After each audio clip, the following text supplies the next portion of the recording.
ಇವೇ ನೀವು ನೋಡಿರ್ಬೋದು, ಇವಾಗ ಬಂದಿರ್ತಾರೆ ಹೀರೋಯಿನ್ ಆಗಬೇಕು ಅಂತ ಹೇಳಿ, ಒಂದೆರಡು ಸಿನಿಮಾ ಮಾಡ್ತಾರೆ, ಒಂದೆರಡು ಸೀರಿಯಲ್ ಮಾಡ್ತಾರೆ, ನಾವೇ ರಾಜರು ನಾವೇ ರಾಣಿ ಅಂತ ಹೇಳ್ತಾರೆ. ಸೊ ನೀವು ಎಷ್ಟೋ ವರ್ಷದಿಂದ ಜರ್ನಿ ಮಾಡ್ತಾ ಇದ್ದಾರೆ ಈ ಸೀರಿಯಲ್ ಫೀಲ್ಡಲ್ಲಿ ಆಗಿರ್ಬೋದು, ಸಿನಿಮಾ ಫೀಲ್ಡಲ್ಲಿ. ಸೊ ಏನು ಹೇಳ್ತೀರಾ? ಅದು ಅವರ ಇಂಡಿವಿಜುವಲ್ ಬಿಹೇವಿಯರ್, ಅದ್ರ ಬಗ್ಗೆ ನಾನು ಕಮೆಂಟ್ ಮಾಡೋದಕ್ಕಾಗಲ್ಲ. ಬಟ್ ನೀವು ನೋಡಿದಂಥ ಜರ್ನಿಯಲ್ಲಿ ಅವರು ಸರೌಂಡಿಂಗ್ ಆಗಕ್ಕೆ ಅದ್ರ ಬಗ್ಗೆ? ಈಗ ನನ್ನ ಸೀರಿಯಲಿಗೆ ನಾನೇ ಹೀರೋಯಿನ್ನು, ನೋ ಡೌಟ್. ನನ್ನ ಸೀರಿಯಲಿಗೆ ನಾನೇ ಹೀರೋಯಿನ್ನು. ಆದರೆ ಒಂದೇ ಒಂದು ಸೀರಿಯಲ್ ಇಲ್ಲ ಕನ್ನಡ ಇಂಡಸ್ಟ್ರಿಯಲ್ಲಿ, ಒಂದು 50 ಸೀರಿಯಲ್ಗಳಿದೆ. 50 ಸೀರಿಯಲಲ್ಲಿ ಹೀರೋನು ಇದ್ದಾರೆ, ಹೀರೋಯಿನ್ನು ಇದ್ದಾರೆ, ಮೇನ್ ಆರ್ಟಿಸ್ಟ್ಸು ಇದ್ದಾರೆ, ಲೀಡ್ ಆರ್ಟಿಸ್ಟ್ಸು ಇದ್ದಾರೆ, ಕ್ಯಾರೆಕ್ಟರ್ ಆರ್ಟಿಸ್ಟ್ಸು ಇದ್ದಾರೆ. ಈ ಸೀರಿಯಲಲ್ಲಿ ಕ್ಯಾರೆಕ್ಟರ್ ಆರ್ಟಿಸ್ಟ್ ಆಗಿ ಆ್ಯಕ್ಟ್ ಮಾಡಿದವ್ರು ನೆಕ್ಸ್ಟ್ ಸೀರಿಯಲಲ್ಲಿ ಹೀರೋಯಿನ್ನು ಆಗ್ಬೋದು. ಆ ಕೇಪಬಿಲಿಟಿ ಇರುತ್ತೆ. Depending on the opportunity, depending on the values, ನಿಮ್ಮ ಸರ್ವೈವಲ್ ಮ್ಯಾಟರ್ ಆಗುತ್ತೆ. ಅದು ಅನಿಸುತ್ತೆ ನಾನು ಹೀರೋಯಿನ್ನು, ನಂಗೆ ಫೇಮ್ ಸಿಕ್ಕಿದೆ, ನೇಮ್ ಸಿಕ್ಕಿದೆ ಎಲ್ಲ, ಇಟ್ಸ್ ತುಂಬ ಕ್ಷಣಿಕ, ವೆರಿ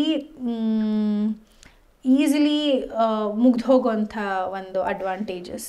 ಬಟ್ ರೆಸ್ಪೆಕ್ಟ್ಗೂ ಫೇಮ್ಗೂ ತುಂಬ ವ್ಯತ್ಯಾಸ ಇದೆ. ಜನರ ಮನಸ್ಸಲ್ಲಿ ಗೌರವ ಪಡಿಬೇಕು, ಪ್ರೀತಿ ಪಡಿಬೇಕು, ಅದು ನಿಜವಾದ ಗೆಲುವು. ಯಾವಾಗ ಜನ ನಮ್ಮನ್ನು ಪ್ರೀತಿಸ್ತಾರೋ ಎಲ್ಲೇ ಇರಲಿ ಬೆಳೆಸ್ತಾರೆ, ಯಾವುದೇ ಪ್ರಾಜೆಕ್ಟ್ ಮಾಡಿದ್ರು ಬೆಳೆಸ್ತಾರೆ. ಅವ್ರ ಆಶೀರ್ವಾದನೇ ಮತ್ತೆ ಮತ್ತೆ ಮತ್ತೆ ನಮಗೆ ಪ್ರಾಜೆಕ್ಟ್ ಸಿಗೋ ಥರ ಮಾಡೋದು. No matter what is the competition, it's more about your respect more than attention. Okay. ಒಂದಷ್ಟು ಜನಕ್ಕೆ ಸೀರಿಯಲ್ ಆಗಿರ್ಬೋದು, ಸಿನಿಮಾ ಫೀಲ್ಡಲ್ಲಿ ಬೆಳಿಬೇಕು ಅಂದರೆ ಬ್ಯಾಕ್ ಗ್ರೌಂಡ್ ಇರುತ್ತೆ, ಇಲ್ಲ ಬ್ಯಾಕ್ ಬೋನ್ ಆಗಿ ಯಾರು ನಿಂತಿರ್ತಾರೆ, ಫ್ಯಾಮಿಲಿ ಸಪೋರ್ಟ್ ಇರುತ್ತೆ. ನಿಮಗೆ ಫ್ಯಾಮಿಲಿ ಸಪೋರ್ಟ್ ಹೇಗಿತ್ತು ಅನ್ನುವಂಥದ್ದು?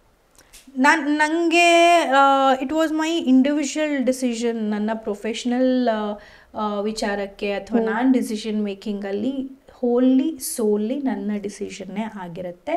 ಇಲ್ಲಿ ಯಾರ ಇನ್ಫ್ಲೂಯೆನ್ಸು ಇರಲ್ಲ. ನೀನು ಇದನ್ನು ಮಾಡು ಚೆನ್ನಾಗಿರುತ್ತೆ, ನೀನು ಅದನ್ನು ಮಾಡು ಚೆನ್ನಾಗಿರುತ್ತೆ, ನೀನು ಇದನ್ನು ಮಾಡಬೇಡ ಅಂತ ದೇವರೇ ಬಂದು ಹೇಳಿದ್ರು ನಾನು ಕೇಳಲ್ಲ. ನಾನು ಆಯ್ಕೆ ಮಾಡಿದಂತಹ ಜಾಗ, ನಾನು ಆಯ್ಕೆ ಮಾಡಿದಂತಹ ವೃತ್ತಿ ಸರಿ ಏನು ತಪ್ಪೇನು ಖಂಡಿತವಾಗ್ಲೂ ಗೊತ್ತಿದೆ. ತಪ್ಪಿನ ದಾರಿ ಹಿಡಿದಿರೋದಕ್ಕೆ ಇನ್ನು ನನ್ನ ಪ್ರೊಫೆಷನ್ ನನ್ನ ಕೈ ಹಿಡಿದಿರೋದು. So when it comes to decision making, it's wholly and solely mine. Okay. Telugu ಅಲ್ಲೂ ಕೂಡ ಮಾಡ್ತಾ ಇದ್ದೀರಾ? ಸೊ ಮಾಡ್ತಿದ್ದೆ, ಮೊದಲು ಮಾಡ್ತಿದ್ರಲ್ವಾ? ಸೊ ಹೇಗಿತ್ತು ಅಲ್ಲಿ, ಇಲ್ಲಿಯ ಮತ್ತೆ ಅಲ್ಲಿಯ ಒಂದು ಎಕ್ಸ್ಪೀರಿಯನ್ಸ್? ಕೆಲಸ ಸೇಮೇ, ಕೆಲಸದಲ್ಲಿ ಏನೂ ಬದಲಾವಣೆ ಇಲ್ಲ, ಭಾಷೆ ಬದಲಾವಣೆ, ಭಾವ ಒಂದೇ. ಬಟ್ ಏನಂದರೆ ಅಲ್ಲಿ ಎಲ್ಲ ಫೆಸಿಲಿಟೀಸ್ನು ಕೊಟ್ಟು ಹಿಂಡ್ತಾರೆ. ಇಲ್ಲಿ ಕೆಲಸಗಳು ಆಗತ್ತೆ, ಬಟ್ ಫೆಸಿಲಿಟೀಸ್ ನಮಗೆ ಆ ಲೆವೆಲ್ಲಿಗೆ ಸಿಗಲ್ಲ. ಬಟ್ ಇದು ಸ್ಲೋ ಆಗಿ ನಾವು ಅರ್ನ್ ಮಾಡ್ಕೋಬೇಕು ನಮ್ಮ ರೆಸ್ಪೆಕ್ಟ್ನ, ನಮ್ಮ ಗೌರವನ. ಅಲ್ಲಿ ಏನಂದರೆ ಹೋದ ಪ್ರತಿಯೊಬ್ಬರಿಗೂ ಒಂದು ಪ್ಯಾಟರ್ನ್ ಫಿಕ್ಸ್ ಆಗಿರುತ್ತೆ. ನಿಮ್ಗೊಂದು ಮನೆ ಕೊಡ್ತಾರೆ, ಒಬ್ರು ಅಸಿಸ್ಟೆಂಟ್ ಕೊಡ್ತಾರೆ, ಇಷ್ಟು ದಿನ ಕೆಲಸ ಅಂತ ಇರುತ್ತೆ. All of that is a pattern. ಅದು ಯಾರೇ ಆಗಿದ್ರು ಹಾಗೆ ಇರುತ್ತೆ ಪ್ಯಾಟರ್ನ್. ಇಲ್ಲಿ ಟ್ರೀಟ್ಮೆಂಟ್ ಅಂತ ಬಂದಾಗ ಹೇಗೆ ಹೇಳೋದು, ನೀವು ಏನು ಸ್ಟ್ಯಾಂಡರ್ಡ್ ಸೆಟ್ ಮಾಡ್ತೀರಾ ನಿಮಗೋಸ್ಕರ, ಸ್ಟ್ಯಾಂಡರ್ಡ್ ಆ್ಯಸ್ ಇನ್ ಕೆಲವೊಮ್ಮೆ ಗೌರವನ ಅರ್ನ್ ಮಾಡಬೇಕು, ಇನ್ನು ಕೆಲವೊಮ್ಮೆ ಸಲಿಗೆನ ಕಟ್ ಮಾಡಬೇಕು. ಸಲಿಗೆ ಕೊಡ್ತಾ ಹೋದರೆ ಯಾರೇ ಆದರೂ ಸಲಿಗೆ ತಗೋತಾ ಹೋಗ್ತಾರೆ, ತಲೆ ಮೇಲೆ ಕುತ್ಕೋತಾರೆ. ನಮ್ಮಲ್ಲಿ ಹೆಣ್ಣು ಮಕ್ಕಳಿಗೆ ಮ್ಯಾಡಮ್ ಅಂತ ಹೇಳೋದಕ್ಕಿಂತ ಗಂಡು ಮಕ್ಕಳಿಗೆ ಸರ್ ಅಂತ ಹೇಳೋದು ಜಾಸ್ತಿ. ಹೆಣ್ಮಕ್ಳಾದರೆ ಕರೀರೋ ಅವಳನ್ನ ಅಂತಾರೆ, ಗಂಡು ಮಕ್ಕಳಾದರೆ ಸರ್ ಬನ್ನಿ ಸರ್ ಅಂತಾರೆ. ಸೊ ಅದು ನಿಮಗೆ ಓಕೆ ಆದರೆ ಓಕೆ, ನನಗದು ಇಟ್ ಈಸ್ ನಾಟ್ ಓಕೆ. ಯಾರ ಜೊತೆ ನಾನು ವರ್ಕ್ ಮಾಡಿದ್ರು ಕೂಡ ನಿಮಗೆ ಗೌರವ ನಾನು ಖಂಡಿತ ಕೊಡ್ತೀನಿ, ನನಗೂ ಅದೇ ಗೌರವ ಬೇಕು. ಡಿಮ್ಯಾಂಡ್ ಮಾಡಾದರೂ ಗೌರವನ ಪಡ್ಕೋತೀನಿ, ಬಟ್ ಲೀನಿಯನ್ಸ್ ಕೊಡೋದಕ್ಕೆ ಹೋಗಲ್ಲ. ಓಕೆ. ಒಂದಷ್ಟು ಜನಕ್ಕೆ ಹೆಂಗೆ ಅಂದರೆ, ಇವಾಗ ಸೀರಿಯಲ್ಗೆ ಹೋದರೆ ಬ್ಯಾಡ್ ಎಕ್ಸ್ಪೀರಿಯನ್ಸ್ ಹಾಗೆ ಹೀಗೆ ಅಂತ ಅಂತಾರೆ. ಬ್ಯಾಡ್ ಎಕ್ಸ್ಪೀರಿಯನ್ಸ್ ಅಂದರೆ ಈವನ್ ಫಸ್ಟ್ ಹೋಗೋದಕ್ಕಿಂತ ರೆವೆನ್ಯೂಷನ್ ಆಗಿರ್ಬೋದು ಕಮ್ಮಿ ಕೊಡ್ತೀವಿ ಅಂತಾರೆ. ಈವನ್ ಬೇರೆ ಬೇರೆ ರೀತಿಯಲ್ಲಿ ನೀವು ಕೇಳಿರ್ಬೋದು. ಒಂದೆರಡು ಈವನ್ ಲಕ್ಷ್ಮೀ ನಿವಾಸ ಸೀರಿಯಲ್ಗಳಲ್ಲಿ ಕರೆಸಿ ಅವ್ರನ್ನ ಅವಮಾನ ಮಾಡಿ ನೀವು ಬೇಡ ಅಂತ ಹೇಳಿ ಇನ್ನೊಬ್ರನ್ನ ಕರೆಸಿದ್ರು. ಸೊ ಆ ರೀತಿ ಏನಾದರೂ ನಿಮಗಾಗಿತ್ತಾ ಅನ್ನುವಂಥದ್ದು? ನಮ್ಮಲ್ಲಿ ರಿಪ್ಲೇಸ್ಮೆಂಟ್ಸು ಇವತ್ತು ರಾತ್ರಿ ಇದ್ದ ಆ್ಯಕ್ಟರು ನಾಳೆ ಬೆಳಗ್ಗೆ ಆಗೋದ್ರೊಳಗೆ ಬದಲಾಗಿರ್ತಾರೆ. ಕೆಲವೊಮ್ಮೆ ಪೇಮೆಂಟ್ ವಿಚಾರಕ್ಕೆ ಎಷ್ಟೇ ಕಷ್ಟಪಟ್ಟು ಕೆಲಸ ಮಾಡಿದ್ರು ಅಕಸ್ಮಾತ್ ಸೀರಿಯಲ್ ಮುಗಿದ್ರೆ ಪೇಮೆಂಟ್ಸೇ ಕೊಡಲ್ಲ. ನಾವು ನಮ್ಮ ಡಿಪೆಂಡೆನ್ಸಿನೇ ಅಲ್ಲಿದ್ರು ಪೇಮೆಂಟ್ಸೇ ಕೊಡಲ್ಲ, ಪೇಮೆಂಟ್ಸೇ ಬರಲ್ಲ. ಲಕ್ಷಾನುಗಟ್ಟಲೆ ಹಾಗೆ ಹೋಲ್ಡ್ ಮಾಡಿಬಿಟ್ಟಿರ್ತಾರೆ. ಕಾರಣ ಲಾಸ್ ಆಯಿತು, ನಮಗೆ ಪೇಮೆಂಟ್ ಚಾನಲಿಂದ ಆಗಿಲ್ಲ ಅಂತ ಕಾರಣಗಳು ಕೊಡ್ತಾರೆ. ಇದೆಲ್ಲ ನನಗಾಗಿರೋ, ನಾನು ಕಂಡಿರೋ ಎಕ್ಸ್ಪೀರಿಯನ್ಸಸ್. ಅದರ ಜೊತೆಗೆ ಏನಾದರೂ ಒಂಚೂರು ಹೆಚ್ಚು ಕಡಿಮೆ ಆದರೆ, ಸರಿ ತಪ್ಪು ಆದರೆ end of the day blame artist ಮೇಲೆ ಹಾಕ್ತಾರೆ. ಇನ್ನೆಲ್ಲರೂ ಯುನೈಟ್ ಆಗಿರ್ತಾರೆ. ನಮ್ಮಲ್ಲಿ ಏನಂದರೆ ಆರ್ಟಿಸ್ಟ್ ಇಂಡಿವಿಜುವಲ್, ಎಲ್ಲರೂ United.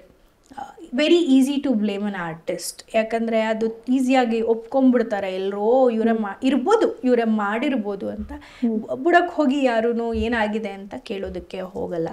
So easy blame board ಬಂದು ಆರ್ಟಿಸ್ಟ್. ಇವರಿಂದ ಹಿಂಗಾಯಿತು ಒಪ್ಬಿಡ್ತಾರೆ, ತುಂಬ ಈಸಿಲಿ ಒಪ್ಬಿಡ್ತಾರೆ. ಯಾರೂ ಬಂದು ನಿಮ್ಮ ಪರ ನಿಂತ್ಕೊಂಡು ಮಾತಾಡಲ್ಲ, ಹೋರಾಟ ಮಾಡಲ್ಲ. ನಿಮಗೂ ಟು ಒನ್ ಎಕ್ಸ್ಟೆಂಟ್ ಪ್ರಯತ್ನ ಪಡ್ತೀರಾ, ಆಮೇಲೆ ಬಿಡು ಇದಕ್ಕೋಸ್ಕರ ನಾನು ಮಾಡ್ತಿದ್ದೀನಿ, ನಾನು ಜೀವನ ದೊಡ್ಡದಾಗಿದೆ ಅಂತ ಹೋಗ್ತೀರಾ. ಅದು ನಾವು ಕಲ್ತಿರುವಂಥ ಹೋರಾಟ. ಬಟ್ ಎಸ್, ತುಂಬ ಆರ್ಟಿಸ್ಟ್ಗಳಿಗೆ ತುಂಬ ವಿಚಾರದಲ್ಲಿ ಒಂದಷ್ಟು ಸಮಸ್ಯೆಗಳಾಗುತ್ತೆ. ಈ ಇಂಡಸ್ಟ್ರಿಗೆ ಬರುವಾಗ ನಾ ಹೇಳೋದು ಇದಕ್ಕೆಲ್ಲ ಪ್ರಿಪೇರ್ ಆಗಿ ಬರಬೇಕು. ನಮಗೆ ಯಾರು ಕಲಿಸಲ್ಲ. ಪೇಮೆಂಟ್ ಇನಿಷಿಯಲಿ ಕಡಿಮೆ ಇರುತ್ತೆ ಅಂದರೆ ನಿಮ್ಗೆ ಆಪರ್ಚುನಿಟಿ ತುಂಬ ಮುಖ್ಯನಾ, ಪೇಮೆಂಟ್ ಮುಖ್ಯನಾ, ನೀವು ಡಿಸೈಡ್ ಮಾಡ್ಕೊಳ್ಳಿ. Once you make mark or ನೀವು ಪ್ರೂವ್ ಮಾಡಿದ್ರೆ ಒಂದು ಪ್ರಾಜೆಕ್ಟಲ್ಲಿ ಓಕೆ ಐ ಆಮ್ ಕೇಪಬಲ್ ಅಂತ, ನೆಕ್ಸ್ಟ್ ನೀವು ಡಿಮ್ಯಾಂಡ್ ಮಾಡ್ಬೋದು, ಇಲ್ಲ this is my payment, I deserve this much ಅಂತ. ಬಟ್ ಆಪರ್ಚುನಿಟಿ ಮುಖ್ಯ ಆಗುತ್ತೆ. ನಂಗೆ ಪ್ರೂವ್ ಮಾಡ್ಕೊಳ್ಳೋದಕ್ಕೆ ಒಂದು ಚಾನ್ಸ್ ಬೇಕು ಅಂತ ಕಾಯ್ತಾ ಇರೋ ತುಂಬ ಜನ ಆ್ಯಕ್ಟರ್ಸು ಇದ್ದಾರೆ. ಸೊ ಅವರು ಇಟ್ ಈಸ್ ಓಕೆ, ನನಗೆ ಪೇಮೆಂಟ್ ಮುಖ್ಯ ಅಲ್ಲ, ಆಪರ್ಚುನಿಟಿ ಮುಖ್ಯ, ನನಗೆ ಟಿ ವಿನಲ್ಲಿ ಬರೋದು ಮುಖ್ಯ, ನನಗೆ ಆ್ಯಕ್ಟಿಂಗ್ ತುಂಬ ಮುಖ್ಯ ಅನ್ನೋರು, ನನ್ನ ಕನಸನ್ನು ಫುಲ್ಫಿಲ್ ಮಾಡ್ಕೋಬೇಕು ಅನ್ನೋರು, they take the opportunity. Again it is on us, ನಾವು ಹೇಗೆ ಪರ್ಸೀವ್ ಮಾಡ್ತೀವಿ ಅಂತ. ಅಂದರೆ ನಾವೆಲ್ಲ ಫಸ್ಟಿಂದನೇ ಸಕ್ಕತ್ತಾಗಿ ಪೇಮೆಂಟ್ ಏನು ತೊಗೊಂಡು ಬಂದಿಲ್ಲ. ಇಟ್ ಸ್ಟಾರ್ಟ್ಸ್ ಅಂದರೆ ನಮ್ಮಲ್ಲಿ ಏನಂದರೆ ಇದೆಲ್ಲ ಇರಲ್ಲ. ನೆಕ್ಸ್ಟು ಏನು ಸಿಗುತ್ತೆ, ಪ್ರಮೋಷನ್ ಸಿಗುತ್ತೆ, ನಾವು ನೆಕ್ಸ್ಟ್ ಬೆಳಿತೀವಿ, ಆ ಥರ ಏನೂ ಇರಲ್ಲ. ಸೊ ಹಾಗಾಗಿ ಏನು ಸಿಗುತ್ತೋ ಬೆಸ್ಟ್ ಯೂಸ್ ಮಾಡ್ಕೋಬೇಕಷ್ಟೆ.